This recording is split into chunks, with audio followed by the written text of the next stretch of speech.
Okay guys, so welcome naman dito sa ating video. Today, I'm gonna be talking about the rates of Facebook ads freelancers. Kasi nga, importante natin malaman natin ngayon na kung magkano ba talagang rate natin as an online freelancer when it comes to Facebook. Okay, sa mga Facebook ads. So, ang mga rates natin guys, it ranges from $4 to $20 per hour. May mga $5 per hour na. And average work hours per week, nasa mga 10 to 40 hours.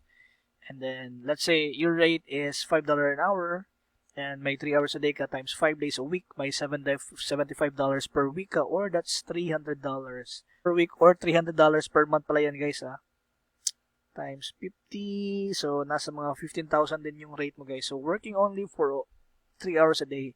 May mga task din na mga medyo basic lang din, and sa mga next videos natin, i-tackle natin yung kung paano ba magbigay ng mga task yung mga client natin in regards to Facebook ads. Okay, so next is that's about 15,000 pesos per month. Okay, not bad kasi nga you're working again 3 hours a day. Okay, so Facebook ad freelancer income proof. So ito yung mga proof natin guys na kumikita tayo dito.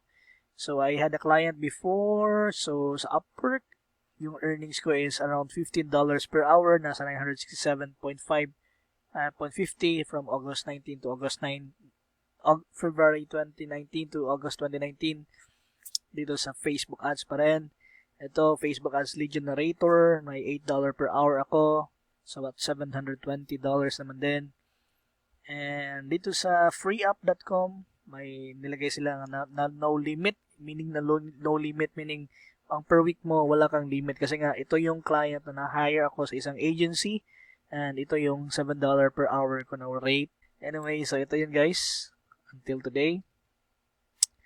$7 per hour. And ito yung mga job. Facebook Ads Assistant for E-commerce Brands. Yun. May nakalagay Facebook Ads Expert. Ito ng mga project name nila. May $5 per hour with no limit pa rin. Isang agency din to guys. And Facebook Ads, yung 3 hours lang yung limit. Ito yung meaning na may limit tayo per week. So, ang client ito is nagbibigay lang sa akin ng $3, 3 hours per week. So, divide mo lang yung into 5 and then may project ka. Kasi may mga client naman din na hindi naman masyado marami yung mga ads na ginagawa nila, or wala lang talaga silang budget as of the moment. So, that's still money for us kasi nga $5 an hour is a good amount naman din. Okay?